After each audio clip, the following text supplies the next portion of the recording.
आज हम सबका सौभाग्य है कि ऐसे एक महान मानव के पुण्यतिथि के अवसर पर हम सब भंडारी जी ट्रस्ट के द्वारा इस कार्यक्रम का आयोजन कर रहे हैं। सबसे ज़्यादा तो नंदलाल जी बाबा जी की भी आज स्वागत हो, लेकिन बाबा जी ने कहा कि हम तो संकेत दिखा रखे हैं, हमारा तो स्वागत कोई होता नहीं है, इसलिए स्वागत तो नहीं, मुझे मैं आपके कार्यक्रम में आ रहा हूँ। तो मैंने सोचा कि इससे बढ़िया वक्ता और कौन मिलेगा।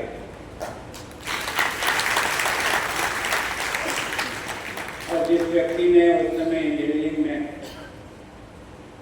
माइनिंग में टॉप किया, वो एक झोला लेकर के इस राष्ट्रीय संगठन को ताकत देने के लिए अपना जीवन समर्पित कर। मैं सोचता हूँ उनकी जो यात्रा है वो बहुत ही प्रेरणादायक है। तो वास्तव में आप सब की तरफ से, भंडारी जी की ट्रस्ट की तरफ से नंदलाल जी बाबा जी का बहुत स्वागत करता हूँ कि आपने उन सब कार्यकर्ताओं को मार्गदर्शन भी किया और भंडारी जी जैसे व्यक्तित्व को आपने इस आने वाली पीढ़ी के सामने प्रस्तुत किया।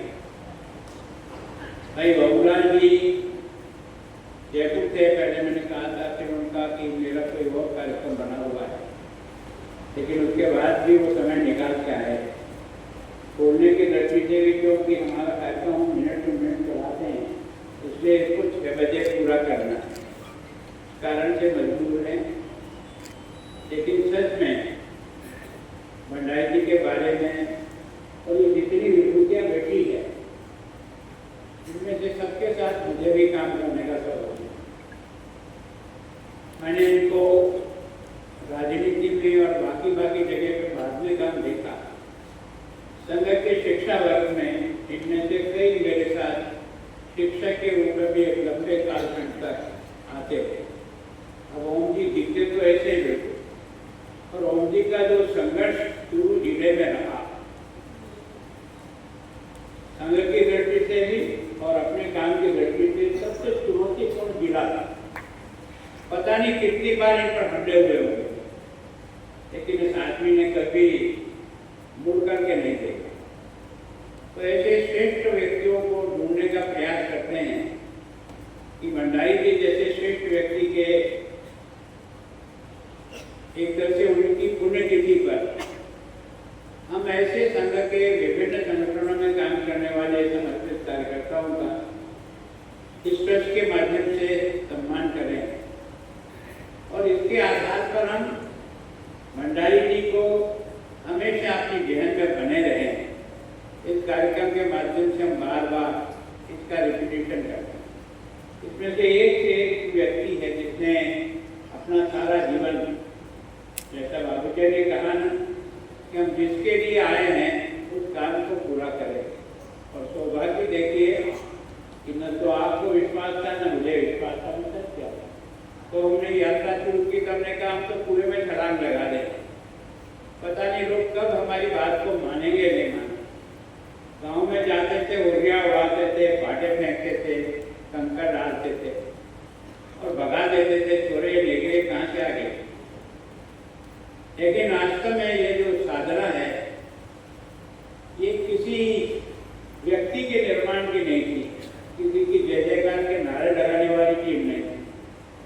ये देश का वो स्वरूप देखना चाहती थी जिसकी अनादिकाल से भारत ने कोशिश की और अब तक जिंदा है, उसको साकार करने का प्रयास। मैं सोचता हूँ कि आज डॉक्टर श्यामा प्रसाद मुखर्जी का 23 को उनका पुण्यतिथि, हमने कोशिश की कभी 22 को कार्यक्रम कर लेते, कभी 23 को कर लेते। डॉक्टर श्यामा प्रसाद जी अपने आप में विलक्षण व्यक्तित्व था। उनके पिताजी भी बहुत बड़े वकील थे, बड़े भाई भी बहुत बड़े वकील थे। उनके पिताजी की इच्छा थी कि श्यामा प्रसाद जी जो दूसरे बच्चे थे वे शिक्षा को समर्पित थे और भगवान ने उसको विलक्षण बुद्धि भी दी। हमेशा टॉप रहा जब भी उसने जो भी परीक्षाएं पास की, और इसके कारण से उनके पिताजी की बहुत इच्छा थी शायद ये हिंदुस्तान का पहला व्यक्ति होगा तो 33 साल की उम्र में कलकत्ता विश्वविद्यालय का वाइस चांसलर बना। कितनी विलक्षण प्रतिभा होगी। 23 वर्ष की उम्र में वो सिंडिकेट के मेंबर बन गए। 39 में उन्होंने चुनाव लड़कर के कांग्रेस के टिकट पर उस समय विधान परिषद के उसके मेंबर बने। लेकिन जब कांग्रेस का हालचाल देखा उसने कहा ये तो मुस्लिम तुष्टीकरण की तरफ ही एक तरह से सरेंडर है ना। कोई भी बात कांग्रेसी उस समय की गिरना के मुस्लिम लीग के खिलाफ एक शब्द बोलने को तैयार था और हिंदुओं पर जिस प्रकार का दमन हो रहा था ऐसे समय में उनको लगा कि अब तो सर से ऊपर पानी जा रहा है। और इसलिए सोमनाथ चटर्जी के पिताजी वो भी राजनीति में प्रमुख रूप से थे, उन्होंने कहा कि ये डॉक्टर श्यामा प्रसाद मुखर्जी को अब आज की परिस्थिति में राजनीति में लाना आवश्यक है और इसलिए उनको राजनीति में एक तरह से प्रवेश किया। उस समय प्रजा जो है कृषि का एक संगठन था उसके वो मेंबर बने। बाद में वीर सावरकर का कलकत्ता दौरा हुआ था विश्व हिंदू परिषद के एक से विश्व हिंदू महासभा के अध्यक्ष। उन्होंने इस बालक को छांटा कि अगर हिंदुत्व के इस संकट के समय में कोई मुकाबला करने की ताकत रखता है तो डॉक्टर श्यामा प्रसाद मुखर्जी रखता है। उसने चयन करके उनको एक से उस समय की जो पार्टी थी उस पार्टी का हिंदू महासभा का अध्यक्ष बनाया और उसके बाद वो निरंतर अपनी यात्रा को आगे बढ़ाते। आप सब लोगों ने देखा होगा कि बंगाल में जिस प्रकार के हालात थे, जिस प्रकार का एक तरफ कम्युनिस्ट पार्टी थी जो भी मुस्लिमों की तुष्टि में ही लगी थी, एक तरफ कांग्रेस थी वो भी उनके खिलाफ एक शब्द बोलने को तैयार नहीं। जिन्ना और उस समय की अंग्रेजों की सरकार ने किस तरह से हिंदू और मुसलमानों को बांटा जाए इस तमाशे में लगे हुए थे। ऐसे समय में इस व्यक्ति को लगा कि इस तरह से काम नहीं चलेगा। उन्होंने गुरु जी से कहा, गुरु जी मेरी इच्छा है कि मैं ऐसा एक संगठन तैयार करूं जो वास्तव में इस समय की जो चुनौतियां सामने आ रही है इस देश के अस्तित्व की, उसकी रक्षा के लिए कोई प्रयत्न किया जाए। गुरु जी ने कहा, भैया हमारा तो राजनीति से कोई ज्यादा लेन देन है नहीं, लेकिन अगर तुम्हारी इच्छा ही है कि इस प्रकार का कोई संगठन बने तो मैं अपने कुछ लोगों को तुमको दे सकता हूँ जो तुम्हारे साथ काम करके एक अच्छा राजनीतिक दल जिसको देश की संस्कृति का ख्याल हो, देश की भविष्य का ख्याल हो, ऐसे लोग इसमें आए। तो उन्होंने ये जनसंघ बनाई और जनसंघ बना करके पहले चुनाव में भारत के चुनाव में फिर 3 MP आए थे। उसमें से दो जो है वो बंगाल से आए थे, डॉक्टर श्यामा प्रसाद मुखर्जी और हमारे यहाँ से पहला सांसद बना था उमाशंकर जी त्रिवेदी जो चित्तौड़ से बने थे। ये 3 से खाता खुला। लोग तमाशा देखते थे, हंसते थे, लेकिन उसके बाद और उस समय जनसंघ 1.5 साल का बच्चा था और जैसा जम्मू कश्मीर में हालात चल रहे थे उस हालात को देख करके उनको बहुत पीड़ा वेदना हुई कि ये कैसे हो सकता है, हिंदुस्तान का तिरंगा झंडा यहाँ लग रहता है, वहाँ कोई दूसरा झंडा ले रहा है, यहाँ का विधान कुछ अलग है, वहाँ का विधान अलग है, ये कैसे होगा। और इसके कारण से उन्होंने खुली चुनौती नेहरू जी को दी और ये कहा था कि मैं तेरी मेंटलिटी को खत्म करके छोड़ूंगा। तो नेहरू जी ने भी वापस, क्योंकि उस समय बड़ा प्रभावी व्यक्तित्व था, उसने कहा मैं तुम्हारी मेंटलिटी को ही समाप्त करूंगा, उनका समय बताएगा क्या होना है चाहने की। और आपने देखा कि उसमें जनसंघ का आंदोलन शुरू हुआ। एक देश में 2 विधान, एक देश में 2 निशान, एक देश में 2 प्रधान नहीं चलेंगे, नहीं चलेंगे। जनसंघ तो एक छोटा सा पौधा था, कोई उसकी शक्ति नहीं थी, पर मन के भाव बहुत गहरे थे और वो पहला आंदोलन उनका हुआ और पहले आंदोलन में गिरफ्तार होकर श्रीनगर जेल में थे। ये दोनों जो जनसंघ के आधार स्तंभ थे, दीनदयाल उपाध्याय और डॉक्टर श्यामा प्रसाद मुखर्जी, ये दोनों ही 52 साल की उम्र में चले। इतना छोटा कार्यकाल होते हुए भी इस बीज को उन्होंने अपने खून पसीने से सींचा, आज वटवृक्ष बनकर के दुनिया का नंबर 1 का लोकतांत्रिक देश बनने की खुशी। सारी दुनिया हमको सुनती है, हमको समझती है।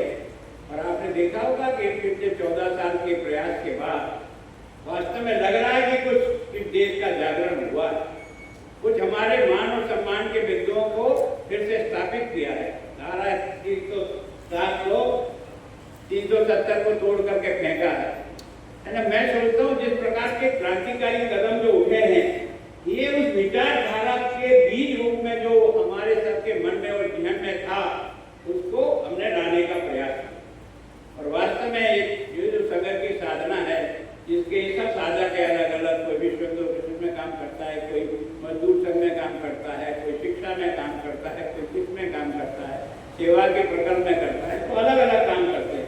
पर इनमें से कोई भी उद्देश्य सबका एक है, भारत विश्व गुरु फिर से कैसे स्थापित हो, भारत की संस्कृति और सम्मान कैसे स्थापित है ना। जिस भारत के बारे में हम हमेशा जिसके भारत माता कहकर जयकार करते हैं, वो वास्तव कैसे लोगों के विहन में आए।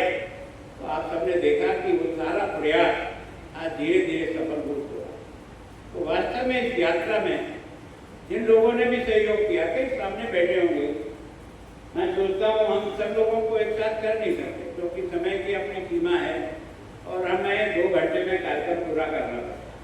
और इसके कारण से हमने 18 लोगों को छांटा और आज 10% उपस्थिति थी। इसका भी भगवान को बहुत होता है। कारण क्या है कि हमने ये यात्रा जब शुरू की तो 75 साल से अधिक लोग करते थे। लगातार ये 10वां 11वां सम्मान समारोह हमारा हो रहा है। तो मैं सोचता हूँ अधिकांश कार्यकर्ताओं को हम कर चुके हैं जैसे जैसे। अब इसके लिए मैं बार बार आपसे आग्रह करता हूँ, हमने एक पैसा किसी से चंदा नहीं लाया, हमने अपना ट्रस्ट किसी पे गिरवे रखा हुआ नहीं है। हम चाहें तो एक दिन में 1 करोड़ रुपए इकट्ठा करके फंड में डाल सकते, पर नहीं, ये कार्यकर्ताओं के सहयोग से बना हुआ ट्रस्ट है।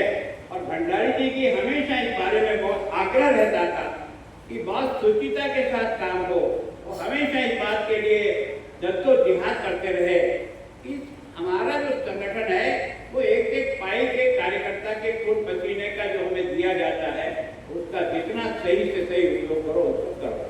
तो आज की तारीख में लगभग 1 करोड़ से 1.5 करोड़ के बीच में हम चल रहे हैं। मैं चाहता था कि आप में से जो भी सदस्य बनना चाहें, आपके मंडल अध्यक्ष के पास हम डायरी पहुंचाएंगे, आप हमें केस नहीं चाहिए, हम आप सबसे चेक लेते हैं। आज दिन तक हमने किसी से चेक केस का पैसा लिया नहीं, जितना भी लिया चेक के नाम से लिया, ट्रस्ट के नाम से लिया। उसके कारण से जितनी जितनी हमारी क्षमता बढ़ती जाती है, उतने अधिक से अधिक कार्यक्रम करने का प्रयास। एक बहुत बड़ा कार्यक्रम जो विद्यार्थियों को सम्मानित करते हैं, जिनको 85% से अधिक नंबर आए हैं, सरकारी स्कूल के उदयपुर जिले के लगभग 500 से 600 बच्चे हर साल होते हैं। उसमें जरूर हम पोदार साहब से सहायता लेते हैं और उसी दिन उनसे 5 लाख रुपया लेकर के सबको 1-1 हज़ार रुपये का चेक देते हैं। तो हमारी क्षमता अभी भी जितनी, क्योंकि ब्याज घटता जा रहा है, हमारी कार्यक्रमों की श्रृंखला बढ़ती जा रही है, उसके कारण से उसकी पूर्ति में थोड़ा कष्ट होता है।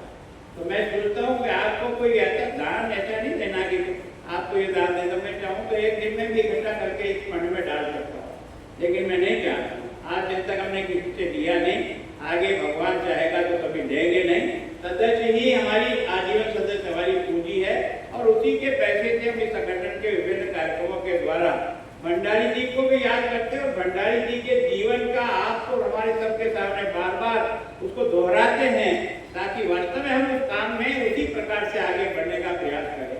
उन्होंने अगर अपना सारा जीवन लगाया तो देश के लिए लगाया, किसी व्यक्ति के लिए लगाया, और हम भी काम कर रहे हैं तो किसी व्यक्ति के लिए काम नहीं कर रहे, हम भी देश के लिए काम कर रहे हैं। तो मैं सोचता हूँ कि आप सब लोगों की उपस्थिति और इतना 2 घंटे तक लगभग कार्यक्रम चला है, आप सबका बहुत आभार, धन्यवाद। आप सभी बंधु आते हैं क्योंकि मन से इस कार्यक्रम से जुड़े हुए हैं, और विशेष करके आज जिनको सम्मानित किया, ये हमारा सौभाग्य है कि भंडारी जी के ट्रस्ट के आधार पर हम उनको उन सब मोतियों को चुनने का प्रयास किया जिसको हमें ध्यान में आया या किसी ने हमको बताया।